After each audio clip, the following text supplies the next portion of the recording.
नमस्कार, मैं हूं Pankaj Matpal, certified financial planner और आज मैं हूं क्वांट म्यूचुअल फंड के ऑफिस में। क्वांट म्यूचुअल फंड की एक या दो नहीं, ऑलमोस्ट सभी स्कीम्स की परफॉर्मेंस कुछ खास है।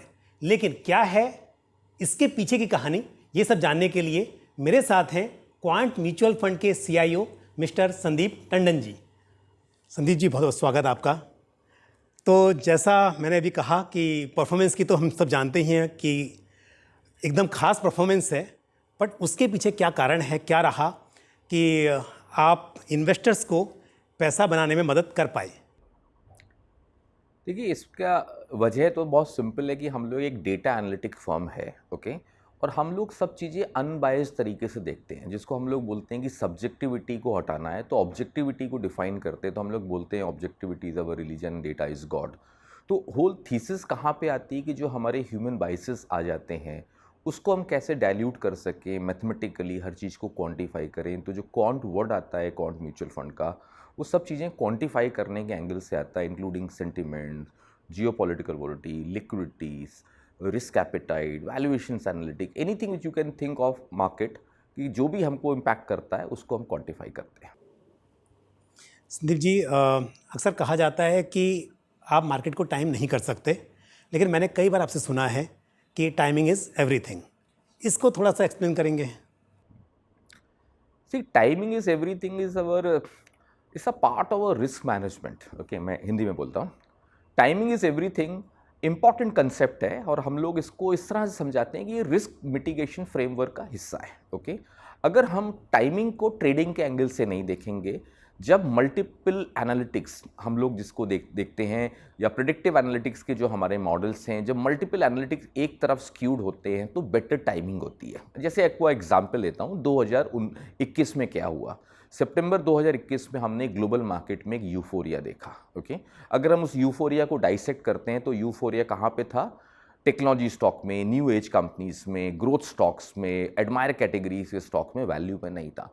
तो एक, अगर हम उसको टाइमिंग के एंगल से देखते, इसलिए हमने अपना एक्सपोजर वहाँ पे ख़त्म कर दिया टेक्नोलॉजी स्टॉक की। तो टाइमिंग बहुत वाइटल टूल है, बट वो डेटा ड्रिवन अप्रोच है, गट फीलिंग वाला गेम नहीं है। ये पूरा रिस्क मैनेजमेंट का एस्पेक्ट है और टाइमिंग बहुत वाइटल हो जाती है। दूसरी चीज़ मैं एग्जांपल लेता हूँ कि जैसे हम लोग बात करते हैं 80-20 का, कि 20% स्टॉक जो होते हैं आपके पोर्टफोलियो में 80% रिटर्न देते हैं। मैं इसको एक स्टेप आगे ले जाके बात करता हूँ कि 20% टाइम्स ऐसा होता है जो स्टॉक 80% रिटर्न देता है। तो वो जो एक्स्ट्रा ऑर्डिनरी आउट परफॉर्मेंस आती है, अगर हम उसको टाइम कर पाते हैं तो हम रिस्क तो कम करते ही करते हैं और एक्स्ट्रा ऑर्डिनरी अल्फा जनरेट करते हैं। तो टाइमिंग को हम लोग बहुत अलग तरीके से रिस्क मिटिगेशन का एक टूल समझ के काम करते हैं। अच्छा, वैसे मैं इस बात से पूरी तरह सहमत नहीं हूँ कि आपके जो पोर्टफोलियोज़ हैं वो बहुत कॉन्सेंट्रेटेड हैं, क्योंकि टाइम टाइम पर देखा है कि कभी स्टॉक्स थोड़े कम होते हैं, कभी ज़्यादा भी होते हैं। लेकिन फिर भी मैंने कई बार ये सुना है कुछ लोग कहते हुए कि आपके जो पोर्टफोलियोज़ हैं म्यूचुअल फंड स्कीम्स में थोड़े कॉन्सेंट्रेटेड हैं। क्या ऐसा है, और है तो इसका क्या कारण है? देखिए, इसका कंसंट्रेशन का हम लोग अलग तरीके से इसका जवाब दूंगा मैं, कि ये एक कन्विक्शन का गेम है। अगर कोई कंसंट्रेशन कहीं ज़्यादा है पोर्टफोलियो में तो स्टॉक्स पे मेरा कन्विक्शन ज़्यादा है। कन्विक्शन क्यों है? कन्विक्शन डेटा एनालिटिक्स के ऊपर है। अगर उसका डेटा एनालिटिक्स उसको सपोर्ट करता है तो कन्विक्शन बिल्ड होता है। और ये भी कोई लॉन्ग टर्म के एंगल से हम इसको बात नहीं करेंगे कि ये डेटा पॉइंट्स आ गया तो ये लॉन्ग टर्म रहेगा। जैसा डेटा चेंज होगा उसी तरीके से हमारा पोर्टफोलियो भी डायनेमिकली रीबैलेंस होता है। अगर कहीं डेटा एनालिटिक्स कुछ डेटा पॉइंट चेंज होते हैं तो हम उसको चेंज भी कर सकते हैं। लेकिन जो कंसंट्रेशन की बात है वो पूरा एक डेटा ड्रिवन अप्रोच होता है और मैंने इसको रिस्क की तरह ट्रीट नहीं करता हूँ। लोग बहुत करते हैं कि कंसंट्रेशन रिस्क ज़्यादा है, बहुत ज़्यादा डाइवर्सिफिकेशन भी बहुत अच्छा नहीं होता है।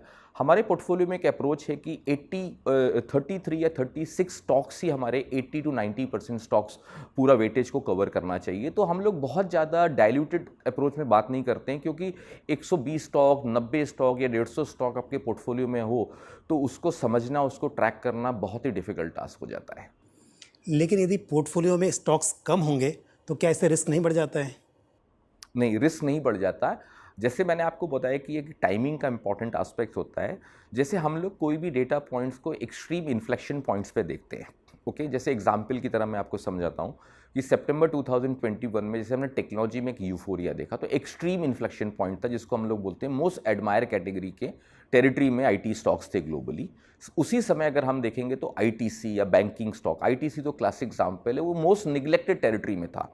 तो दो चीज़ें हमने देखी कि हमने एक अपर एक्सट्रीम पे एडमायर कैटेगरी में टेक्नोलॉजी को कम किया और निगलेक्टेड जोन में आईटीसी और बैंकिंग को ऐड किया। ओके, इससे रिस्क बढ़ता नहीं है, रिस्क एक्चुअली में कम होता है और अल्फा जनरेट होता है, क्योंकि हम इन्फ्लेक्शन पॉइंट्स पे ले रहे हैं और हम कोई चीज़ पे अर्ली होते हैं। तो आप अहेड ऑफ द कर्व जब एनालिटिक फ्रेमवर्क यूज़ करते हो, जिसको हम लोग प्रेडिक्टिव एनालिटिक्स बोलते हैं, तो हमको उसका रिस्क मिटिगेशन में वो एक्चुअली हेल्प करता है, रिस्क बढ़ाता नहीं है हमारा।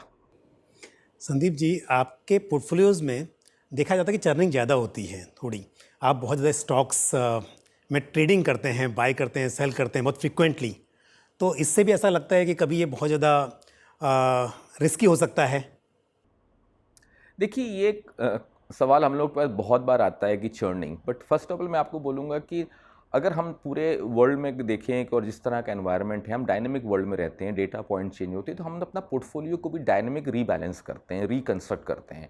अगर डायनेमिक रीबैलेंस करते हैं based on the risk on या रिस्क ऑफ एनवायरनमेंट, तो नेचुरली है कि चर्न बढ़ेगा उसके अंदर, लेकिन मेरा रिस्क कम होता है, तो चर्निंग कोई ख़राब चीज़ नहीं है। ओके, मेरे को रिस्क ऑन और रिस्क ऑफ के अगर मैं अपने पोर्टफोलियो को रीबैलेंस कर पाता हूँ तो मैं रिस्क कम करता हूँ इस तरह करके। ये जो सोच है ना, वो गलत है और हम लोग को ये गलत चीज़ें बहुत टाइम से सिखाई गई है कि एसेट, जैसे हम लोग बोलते हैं लॉन्ग टर्म के हिसाब से चर्न नहीं करना चाहिए, हम तो लॉन्ग टर्म इन्वेस्टर है। तो मैं हमेशा बोलता हूँ कि equity and asset class long term है, सेक्टर और स्टॉक्स लॉन्ग टर्म नहीं है।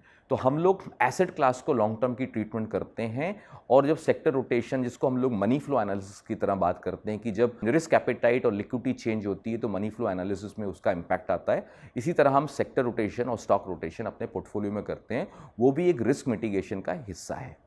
तो आपका मतलब ये है कि कोई भी चीज़ परमानेंट नहीं होती है, और यदि ऐसा लगे कि परफॉर्मेंस जो है अब यहाँ से कुछ अच्छी नहीं रहने वाली है या कमज़ोर होने वाली है, तो आप सही टाइम पर डिसीजन लेना चाहते हैं ताकि जो पैसा बना है वो रहे या फिर नुकसान ना हो। ये इसका आई थिंक मतलब है, राइट? अच्छा, एक बात हमेशा मैं आपसे सुनता हूँ कि आप मल्टी एसेट मल्टी मैनेजर में इस फिलॉसफी में बिलीव करते हैं, तो ये थोड़ा सा एक्सप्लेन कीजिए कि इसका क्या फ़ायदा होता है इन्वेस्टर्स को और रिटर्न्स पर भी क्या इसका असर पड़ता है। क्वांट म्यूचुअल फंड में जो हमारा पूरा फ्रेमवर्क है, चाहे वीएलआरटी फ्रेमवर्क हो या कोई भी थीसिस हो, इन्वेस्टमेंट फिलॉसफी हो, सब कुछ रिस्क मिटिगेशन के ऊपर आधारित है कि हमको कैसे भी करके सुपीरियर अल्फा जनरेट करना है लिमिटेड रिस्क के साथ में। तो उसके करने के लिए अगर जब हम लोग मल्टी एसेट और मल्टी मैनेजर का एक टैगलाइन यूज़ करते हैं, तो मल्टी एसेट इसलिए इंपॉर्टेंट है कि सब एसेट क्लासेस में इंटरलिंकेजेस हैं। जैसे काफ़ी लोग बोलते हैं हम इक्विटी देख रहे हैं तो मुझे गोल्ड से क्या करना, क्रिप्टो को क्यों देखना, मुझे बॉन्ड से क्या लेना देना। तो वो ऐसा नहीं है, ग्लोबली ये सब लिंकेजेस होते हैं और मनी फ्लो जो होता है वो हाई रिस्क से लो रिस्क की तरफ शिफ्ट होता है। तो मल्टी एसेट हम लोगों को एक अलग तरीके से रिसर्च में हम लोगों को रिस्क मिटिगेट करने में हेल्प करता है। दूसरी चीज़ जो मल्टी मैनेजर का कंसेप्ट आता है, वो भी एक रिस्क मिटिगेशन टूल है कि एक इंडिविजुअल फंड मनी मैनेजर पे हमारी डिपेंडेंस नहीं होती, एक थीसिस पे नहीं होती, एक फिलॉसफी पे नहीं होती, तो हम लोग पूरा अनकंस्ट्रेंड मैनर में इसको चलाते हैं। तो एक फंड को हमारा कम से कम 3 मनी मैनेजर्स मैनेज करते हैं। एक मनी मैनेजर का पूरा फोकस होता है लिक्विडिटी एनालिटिक्स को एनालाइज करने का, दूसरे का फोकस होता है पूरा रिस्क एपेटाइट जिसको हम लोग सेंटीमेंट होता है, और तीसरे का होता है वैल्यूएशन एनालिटिक्स को। इसको भी हम बाद में और तरीके से डाइसेक्ट करके बिल्ड करते हैं।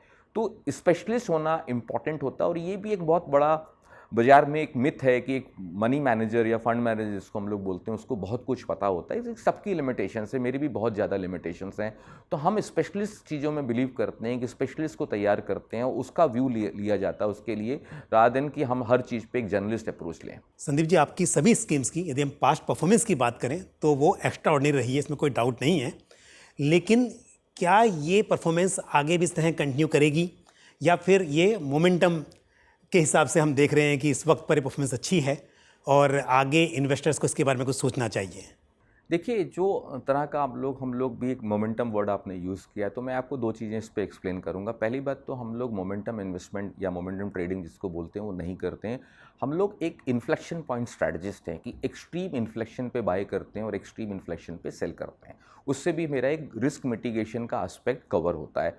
दूसरी जो हम बात करते हैं कि चर्निंग का, फिलॉसफी का, वो पूरा फिलॉसफी अगर हम रिस्क मैनेज को अगर करने के लिए करते हैं, अगर उसका बेस्ट एस्पेक्ट कैसा है कि अब हमारा एब्सोल्यूट रिटर्न तो अच्छा है, रिलेटिव रिटर्न्स भी बहुत अच्छा है, बट जो सबसे इंपॉर्टेंट चीज़ें जो हमारे रिस्क एडजस्टेड रिटर्न्स हैं वो अगर आप देखेंगे तो आपको आइडिया लगेगा कि हम कम रिस्क लेके ज़्यादा पैसा बनाने या अल्फा जनरेट करने की कोशिश करते हैं। ये पूरा जो थीसिस है dynamic style of money management, हम लोगों को उसमें एक चीज़ इंपॉर्टेंट देखते हैं, हम लोग बोलते हैं adding alpha and subtracting beta.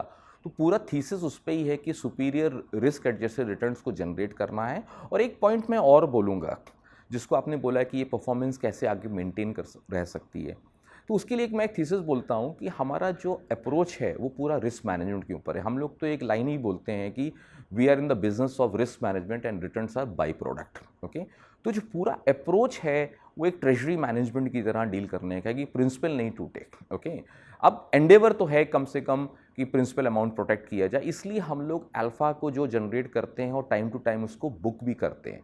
तो हमारा पूरा जो थीसिस है वो रिस्क ऑर्गेनाइजेशन का, कि हम रिस्क मैनेजमेंट पे फोकस करते हैं, रिटर्न्स बाय प्रोडक्ट है। तो बाय डिफ़ॉल्ट ये मोटो ख़त्म नहीं होने वाला है। तो हम लोगों को कॉन्फिडेंस है कि जिस तरह का हमने रिटर्न्स लास्ट 3 साल में या 5 साल में जनरेट किया है वो मोमेंटम मेंटेन रहेगा। एक एग्जैक्ट नंबर क्वांटिफाई करना बहुत मुश्किल होता है। संदीप जी, देखिए मैं आपसे कुछ क्वेश्चन ऐसे पूछ रहा हूँ जो हो सकता है शायद थोड़े से टफ हो, क्योंकि जब परफॉर्मेंस अच्छी होती है तो उसमें बहुत सी पॉजिटिव बातें होती हैं और लोगों के एक कंसर्न्स भी होते हैं, डर भी होता है। तो किसी भी सवाल का ऐसा मेरा मतलब नहीं है, क्योंकि मैं आपकी स्कीम्स को काफ़ी टाइम से ट्रैक कर रहा हूँ, एनालाइज कर रहा हूँ, और मैंने देखा है कि यहाँ पर अगर हम रेशियोज़ की बात करें तो जेनसन रेशियो, या इसको अल्फ़ा कहते हैं, वो काफ़ी अच्छा है। और इसका मतलब ये है कि रिस्क अधिक नहीं लिया गया है। लेकिन फिर भी, क्योंकि ये तो लोगों की अपनी सोच है और अल्टीमेटली आप या हम बात करें तो इन्वेस्टर्स के इंटरेस्ट में बात करते हैं। एक बात कही जाती है कि क्वांट म्यूचुअल फंड का कोई स्टाइल नहीं है। तो इससे क्या मतलब कि अक्सर देखा जाता है कि हर फंड मैनेजर का या फंड हाउस की एक फिलॉसफी होती है, स्टाइल होता है। तो क्या ऐसा कुछ है, या आप उस पर कुछ कहना चाहते हैं? देखिए, हम लोग अपने एक इन्वेस्टमेंट फिलॉसफी में एक्टिव, एब्सोल्यूट और अनकंस्ट्रेंट की बात करते हैं। एक्टिव तो डायनेमिकली मैनेज करते हैं, एब्सोल्यूट एंडेवर है कि एब्सोल्यूट रिटर्न देने का। जो मोस्ट इंपॉर्टेंट इसमें चीज़ आती है वो अनकंस्ट्रेंट। तो हम लोग ऐसा हाउस ही बोलते हैं, हम लोग एक अनकंस्ट्रेंट फंड हाउस हैं।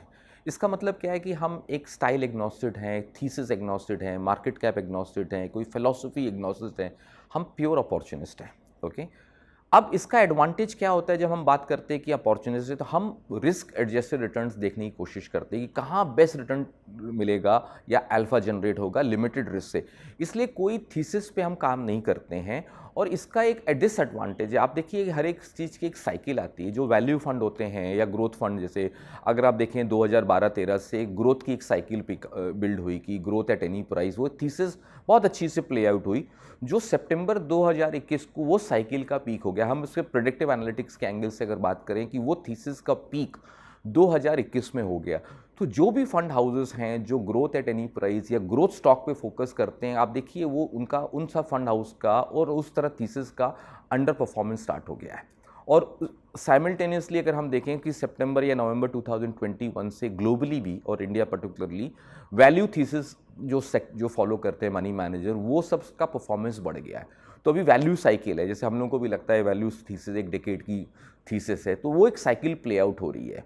लेकिन ये एक साइकिल कोई लीनियर मूव्स नहीं होंगी कि कंटिन्यूसली वैल्यू चलता रहेगा या ग्रोथ चलता रहेगा। तो उसके अंदर भी आपको करेक्शन मिलेगा या साइकिल का पीक और बॉटम जिसको बोलते हैं क्रस्ट और ट्रफ, वैसा फॉर्मेशन होगा। तो हमारा एक थीसिस ये है कि हम अनकंस्ट्रेंट हैं। अनकंस्ट्रेंट हैं तो हम हर साइकिल को अपने फेवर में प्ले करने की कोशिश करते हैं। वो एक हमको बहुत बड़ा एडवांटेज। इसलिए आप देखिए कि 2020-21 जो एक मार्केट में अच्छा रिटर्न दिया तो हम लोग ने आउट परफॉर्म किया, एक्स्ट्राऑर्डिनरी अल्फा जनरेट किया। बट लास्ट 1 साल के अंदर मार्केट ने नेगेटिव रिटर्न दिया है। काफ़ी फंड हाउसेस के नेगेटिव रिटर्न्स है मार्केट में। उस बैकग्राउंड में अगर हम देखें तो क्वांट फंड हाउस का 8 से लेकर 24% तक का पॉजिटिव रिटर्न है, ओके, लास्ट वीक तक। तो एक आपको एक पर्सपेक्टिव रहता है कि ये अनकंस्ट्रेंट स्टाइल में भी अल्फा जनरेट होता है। लेकिन अनकंस्ट्रेंट स्टाइल है, पर आपके पास भी वैल्यू फंड है, तो डेफिनेटली अगर आप वैल्यू फंड को मैनेज करेंगे तो वहाँ पर एक अलग स्टाइल होगा। और यदि आप ग्रोथ की बात करें स्टाइल अलग होगा, तो ऐसा फंड वाइज तो थोड़ा सा मैनेजमेंट अलग रहेगा ना? नहीं, आपका ये बहुत अच्छा सवाल है। जैसे अब जैसे हमने सितंबर 21 में बात करा कि वैल्यू का एक थीसिस या एक फेज स्टार्ट होता है, इसलिए हमने नवंबर 2021 में अपना क्वांट वैल्यू फंड लॉन्च किया जो बहुत अच्छा कर रहा है। बट सितंबर अक्टूबर 2021 में जब मैंने ग्लोबल मार्केट में हमने इससे बात करी कि यूफोरिया हुआ, ओके, रिस्क एपेटाइट डिक्लाइन होना स्टार्ट हुई, लिक्विडिटी श्रिंक हुई, तो वो बैकग्राउंड में हमने क्या किया, जो हमारे कोर पोर्टफोलियो थे सब स्कीम्स के अंदर वो ग्रोथ स्टॉक्स थे, तो हमने ग्रोथ से वैल्यू में शिफ्ट कर दिया। आज हमारा जो कोर पोर्टफोलियो है अनुमान सभी स्कीम्स में एक कोर पोर्टफोलियो वैल्यू ओरिएंटेड हो गया, ग्रोथ सेंट्रिक नहीं है। ऐसा नहीं है कि ग्रोथ स्टॉक्स नहीं है, ओके, ग्रोथ स्टॉक्स आप टैक्टिकल बेट्स में हमारे लिए ज़्यादा क्वालिफाई करते हैं, कोर में नहीं करते हैं, ओके। तो उस तरह से हम लोग अपने पोर्टफोलियो को रीबैलेंस कर लेते हैं एनवायरनमेंट में, जिसको हम लोग बोलते हैं अनकंस्ट्रेंट थीसिस के हिसाब से। संदीप जी, आप अक्सर VLRT फ्रेमवर्क की बात करते हैं, थोड़ा सा उस पर और थोड़ा सा प्रकाश डालिए।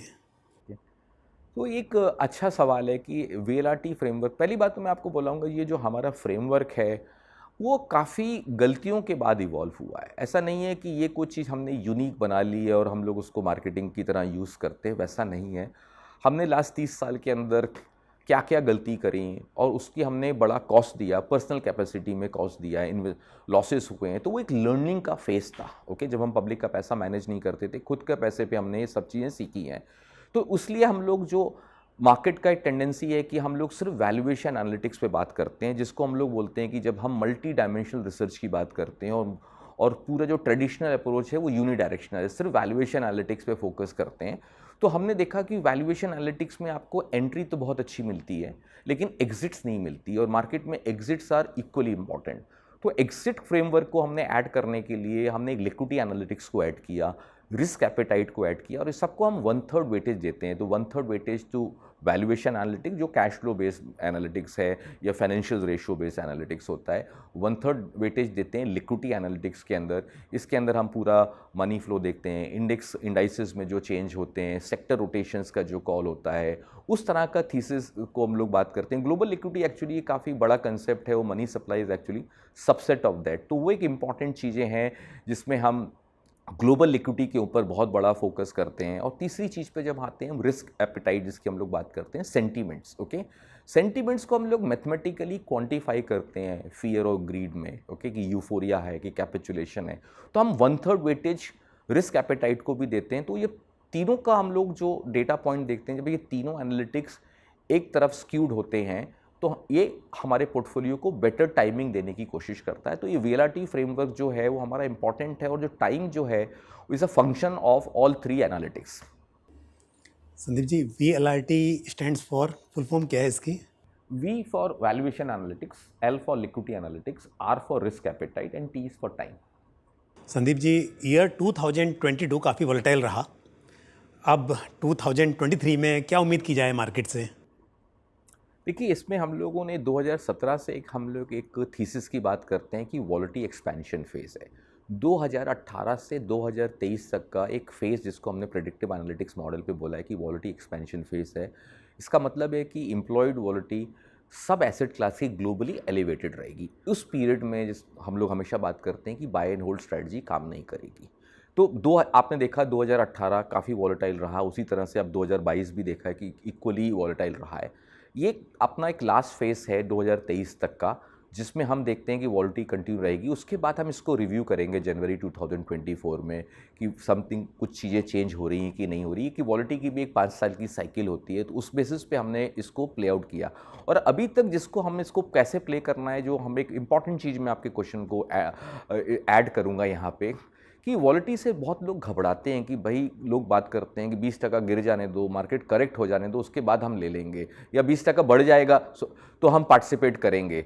लेकिन वॉलेटिलिटी जो ये इनविजिबल एनिमल जिसको मैं बोलता हूँ, अगर आप इसको अपना बेस्ट फ्रेंड बनाएंगे, ओके, तो आपको साइकोलॉजिकली बहुत कंफर्टेबल रहेगा। अदरवाइज़ क्या होता है, लोग यूफोरिया होता है तो पार्टिसिपेट करते हैं और कैपिचुलेशन होता है तो सरेंडर कर देते हैं, और हमको एग्जैक्टली इसको रिवर्स प्ले आउट करना है।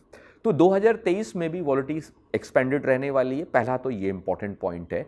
तो हमको वो बैक ऑफ द अपने माइंड में ध्यान रखना है। दूसरी चीज़, इंडिया जो एक बहुत यूनिक सिचुएशन में एब्सोल्यूट बेसिस पे या रिलेटिव बेसिस पे इंडिया के जो मैक्रो डेटा पॉइंट्स है बहुत कंस्ट्रक्टिव है। वो बैकग्राउंड में भी इंडिया हमको एक डिकेड का व्यू दिखता है। इसके अंदर हमारा पूरी थीसिस रिवॉल्व करती है कि एक मैन्युफैक्चरिंग का एक सबसे बड़ा बुल रन स्टार्ट हो रहा है और ऑलरेडी स्टार्ट हो चुका है। उस वो थीसिस बहुत प्ले आउट होगी। तो उसी से रिलेटेड जितने सेक्टर्स होंगे जो मैन्युफैक्चरिंग को सपोर्ट करते हैं, चाहे बैंकिंग हो, चाहे इंफ्रा हो, चाहे अपना मटेरियल्स हो, उससे रिलेटेड अपना कैपिटल गुड्स हो, इंजीनियरिंग स्पेस हो, तो वो पूरी थीसिस बहुत अच्छे से प्ले आउट होगी, जिसको हम लोग बोलते हैं कि एक हम लोग को नया तरीके का इंडिया देखने को मिलने वाला है। आपने कुछ थीम की बात की, कुछ सेक्टर्स की बात की जो अच्छा परफॉर्म कर सकते हैं, लेकिन यदि एक या दो सेक्टर्स ऐसे मैं पूछूं आपसे जिन्हें अवॉइड किया जा सकता है तो कौन से होंगे? पहली बात, जैसे मैंने बात करी कि ये 2021 से अगर आप 2030 ये डिकेड की अगर हम मोटा मोटा बात करें तो ये वैल्यू थीसिस का एक डिकेड है। ओके, तो सबसे इम्पॉर्टेंट चीज़ें जो अवॉइड करनी है, जो भी स्टॉक्स मोस्ट एडमायर कैटेगरी में ट्रेड करते हैं, इसका मतलब जो बहुत एक्सपेंसिव स्टॉक हैं, बहुत ओवर ओन स्टॉक्स हैं और जिन्होंने पहले सालों से बुल रन में अच्छा रिटर्न दिया है उस मार्केट में, उस तरह की चीज़ों में बड़ा पैसा नहीं बनेगा। ओके, वो चीज़ों को हमको अवॉइड करना है। इसलिए हमारा पूरा थीसिस है कि वैल्यू थीसिस पे आप देखिए, इंफ्रास्ट्रक्चर में देखिए, पीएसयू इज़ अ थीम जो प्ले आउट आपने देखा अभी रिसेंटली प्ले आउट हुआ है, थोड़ा बहुत यूफोरिया भी हुआ, अभी करेक्टिव फेज भी है। तो उस तरह की वैल्यू थीसिस हमको प्ले आउट करनी है और उनको आइडेंटिफाई करना है। अच्छा, आपने जैसा कहा कि 2023 जो है वो उसमें भी वॉलेटिलिटी बनी रहेगी, ये एक्सपेक्टेड है। तो ऐसे में क्या ये कहा जाए कि ये समय जो होगा वो स्टैगर्ड मैनर में इन्वेस्ट करने का रहेगा, तो इन्वेस्टर्स को एसआईपी और एसटीपी के जरिए ज़्यादा इन्वेस्टमेंट करना चाहिए, या फिर अगर खुद का पैसा एक साथ है भी तो भी आपको स्टैगर्ड मैनर में ही करना चाहिए लमसम करने की बजाय? हाँ, स्टैगर्ड मैनर बहुत अच्छा रहेगा क्योंकि एक ये साइकिल है कि अगर इसमें वॉलेटिलिटी बढ़ने वाली है तो अगर आप फेस मैनर में इन्वेस्ट करेंगे तो आपको एक साइकोलॉजिकली थोड़ा स्टेबिलिटी भी रहता है। लोग पैनिक नहीं करते हैं, लमसम में एकदम डाल दिया, फिर मार्केट करेक्ट हुआ तो लोग पैनिक कर जाते हैं। तो अगर इसको एक सिस्टमेटिक मैनर में इन्वेस्ट करेंगे तो एक आपको साइकोलॉजिकल पीस देगा और आपको जो बड़ी साइकिल है इंडिया की उसको कैपिटलाइज होने में बेनिफिट मिलेगा आपको। अच्छा, इससे ही जुड़ा हुआ एक सवाल ये भी है कि यदि हम असेट क्लास की बात करें, वैसे तो अगर हम लॉन्ग टर्म की बात करें तो असेट एलोकेशन बहुत ही इंपॉर्टेंट है, सभी तरह के एसेट क्लासेस होनी चाहिए, बट मैं बात कर रहा हूँ 2023 की। तो 2023 में कौन सा एसेट क्लास आपको लगता है कि बेहतर परफॉर्म करेगा, या आपकी क्या उस पर ओपिनियन है? देखिए, जैसे मैंने बोला कि सभी एसेट क्लास 2023 में भी बहुत ज़्यादा वॉलेटाइल रहने वाले हैं। ओके, तो आपको फेजेस में, कुछ फेज़ में आपको प्रेशियस मेटल अच्छा करेगा, कुछ फेज़ में इक्विटी मार्केट अच्छा परफॉर्म करेगा और विद इन इक्विटी मार्केट में भी कुछ सेक्टर्स बहुत अच्छा परफॉर्म करेंगे। तो एक तरह से कमोडिटी स्टॉक्स भी कुछ अच्छे लगते हैं। अगर हम जैसे लार्जर थीसिस देखें कि 2023 में हमको क्या सबसे अच्छा लगता है, तो देखिए एक चीज़ हमको लगता है कि जो हाई फ्रीक्वेंसी इकोनॉमिक डेटा है वो काफ़ी इम्प्रूवमेंट है। डिस्पाइट मैं कॉन्ट्रेरियन कॉल का बात नहीं कर रहा हूँ, मैं डेटा एनालिटिक्स वाला आदमी हूँ तो मैं डेटा पे बात करता हूँ कि जैसे ग्लोबली अगर हम बात करते हैं टाइटनिंग की, तो मेरे हम लोगों के जो भी एनालिटिक फ्रेमवर्क है प्रेडिक्टिव एनालिटिक्स, उसके हिसाब से टाइटनिंग की साइकिल पीक आउट हो गई है। ओके, और लिक्विडिटी अब थोड़ा थोड़ा एक्सपैंड होना स्टार्ट हो गया है। चाइना में तो ईजिंग भी प्रोसेस स्टार्ट हो गया है। तो वो जब फेस होता है कि जब रिस्क एपेटाइट बढ़ता है, लिक्विडिटी इंप्रूव होती, तो आपको कहीं ना कहीं पी एक्सपेंशन भी होगा। ओके, जैसे 2022 में पूरा पी का कॉन्ट्रैक्शन हुआ, मल्टीपल्स का वैल्यूएशन मल्टीपल कॉन्ट्रैक्ट हुआ, तो वो थोड़ा बहुत एक्सपेंशन उधर आने वाला है। तो वो बैकग्राउंड में चाइना ऐसा कंट्री बहुत अच्छा लगता है। तो उससे लिंक्ड जितने सेक्टर होंगे सेंटिमेंट्स वाइज, तो आपको हमारे जैसे हमने मटेरियल्स की बात करी, कमोडिटीज़ की बात करी, एग्री कमोडिटीज़ की बात करी, तो वो एक लगता है कि 2023 में ओवरऑल कमोडिटी साइकिल ज़्यादा अच्छा रिटर्न देगा as compare to 2022। International market पे आपके क्या ओपिनियन है इस वक्त पर? मतलब इंडिया की इकोनॉमी तो खैर डेफिनेटली हम काफ़ी पॉजिटिव हैं कि भले ही थोड़े टाइम के लिए ये वॉलेटिलिटी बनी रहे, लेकिन आने वाले समय में अच्छी परफॉर्मेंस देखी जाएगी। लेकिन यदि किसी को थोड़ा सा पोर्टफोलियो को और डाइवर्सिफाई करने के हिसाब से इंटरनेशनल स्टॉक्स में इन्वेस्टमेंट करना हो तो क्या सही समय रहेगा? देखिए, करंट एनवायरनमेंट में हम लोगों को लगता है कि अगर हम रिस्क के एंगल से बात करें तो इंडिया में रिस्क कम है। ओके, ये पॉसिबिलिटी है कि नेक्स्ट फ्यू क्वार्टर्स में या एक साल का भी व्यू लें तो हो सकता है कि चाइना और इंडोनेशिया जैसे कंट्रीज हमसे ज़्यादा आउट परफॉर्म करेंगे। इवन कुछ फेज में यूएस भी बेटर आउट परफॉर्म कर सकता है। क्योंकि काफ़ी बड़ा अंडर परफॉर्मेंस ये सब कंट्रीज़ का रहा है लास्ट 1 साल के अंदर, या हम अगर ख़ास तौर पे देखें 3 से 4 क्वार्टर के बीच के अंदर, तो एक अंडर परफॉर्मेंस मिला है। तो वो पॉसिबिलिटी है कि ये सब कंट्रीज़ आपको आउट परफॉर्म करें, बट यहाँ पे रिस्क भी बहुत है। अगर हम चाइना का 1 साल का व्यू छोड़ दें, अगर हम लॉन्ग टर्म व्यू देखें, तो हमें इंडिया यूएस भी अगर कंपेयर करें, तो रिस्क के एंगल से इंडिया अभी भी बहुत यूनिकली प्लेस्ड है। तो मैं इस एनवायरनमेंट में ग्लोबल मार्केट में वेंचर आउट नहीं करूँगा, डिस्पाइट नोइंग दैट ये पॉसिबिलिटी है कि आउट परफॉर्मेंस हमको मिल सकता है, लेकिन मेरा रिस्क प्रोफाइलिंग अभी उसको आपको इजाज़त नहीं देता है कि एग्रेसिवली मैं यूएस मार्केट या चाइनीज़ इकोनॉमी में। ट्रेडिंग की एंगल बहुत डिफरेंट होता है। कोई ट्रेडिंग पर्सपेक्टिव से लेना चाहे तो चाइना बेस्ट मार्केट होगा 2023 के लिए, लेकिन इन्वेस्टमेंट के एंगल से जब हम लॉन्ग टर्म इन्वेस्टमेंट की बात करते हैं तो इंडिया में रिस्क जो गिवन द बैकग्राउंड मैक्रो अपने फेवर में है, तो मेरे को एक कंफर्ट पोजीशन इंडिया में ज़्यादा दिखता है। Sandeep ji, dynamic style of money management, इसकी आप अक्सर बात करते हैं, थोड़ा इसको एक्सप्लेन कर सकते हैं? बिल्कुल। देखिए, हम लोग जब भी बात करते हैं कि हम लोग बहुत डायनेमिक वर्ल्ड में रहते हैं, उस पर कोई डिनाइल नहीं है, और डेटा पॉइंट्स बहुत ही डायनेमिकली चेंज होते हैं, रेडिकली चेंज हो जाते हैं। ओके, इस पे एक्सेप्टेंस नहीं, कोई प्रॉब्लम नहीं है। लेकिन जो हमारा मनी मैनेजमेंट का स्टाइल है वो आज भी स्टैटिक है, जिसको हम लोग बोलते हैं यूनिडायरेक्शनल है, या सिर्फ वैल्यूएशन एनालिटिक्स पे लिंक्ड है। कि हम लोग बहुत ज़्यादा बात करते हैं कि सिर्फ फंडामेंटल देखते हैं। ओके, तो देखिए लाइफ में सब कुछ फंडामेंटल है, लेकिन बाकी जो चीज़ें हैं डायनेमिक वर्ल्ड में से लिक्विडिटी बहुत इंपॉर्टेंट, जिसको हम लोग बहुत अच्छे तरीके से बोलते हैं फंडामेंटल द आत्मा, लिक्विडिटी द प्राणा, सेंटिमेंट्स द माया। ये हमारा कोर बिलीफ है। लेकिन माया को भी एक क्वांटिटेटिव तरीके से इसको क्वांटिफाई करते हैं, तो एक मैथमेटिकली आपको एक आंसर मिलता है कि किस तरह का एडवांटेज। तो dynamic style of money management में हम सब चीज़ें मल्टी डायमेंशनल डेटा पॉइंट्स को या मल्टी वेरिएंट्स मॉडल्स को रन करते हैं। तो थीसिस उसका एडवांटेज कब, जब हम मल्टीपल डेटा पॉइंट देखते हैं और तब हम कुछ एनालिसिस करें कि कहाँ मल्टीपल डेटा पॉइंट्स स्क्यूड हो रहे हैं, अगर हम वो कॉल लेते हैं तो मेरा रिस्क कम हो जाता है। इसलिए हम लोग इसको dynamic style of money management बोलते हैं। Thank you very much Sandeep ji, आज आपने वक्त निकाला हमारे लिए और हमारे इन्वेस्टर्स को एजुकेट किया, काफ़ी अच्छी बातें बताई, और मुझे उम्मीद है कि हमारे इन्वेस्टर्स को इससे बहुत फ़ायदा होगा। इसी तरह से आपसे फिर से मुलाकात होगी और हम कुछ और भी आपसे जानने की कोशिश करेंगे। तो थैंक यू वेरी मच। धन्यवाद Pankaj ji, thanks a lot. मुझे उम्मीद है कि आज जो बातें संदीप जी ने बताई आपको, वो बहुत ही आपके लिए महत्वपूर्ण होंगी, आपके काम आएंगी। आज के लिए बस इतना ही। इसी के साथ मुझे दीजिए इजाज़त, अगले वीडियो में फिर आपसे मुलाकात होगी। थैंक यू, जय हिंद। म्यूचुअल फंड निवेश बाजार जोखिमों के अधीन है। योजना से संबंधित सभी दस्तावेजों को ध्यान से पढ़ें।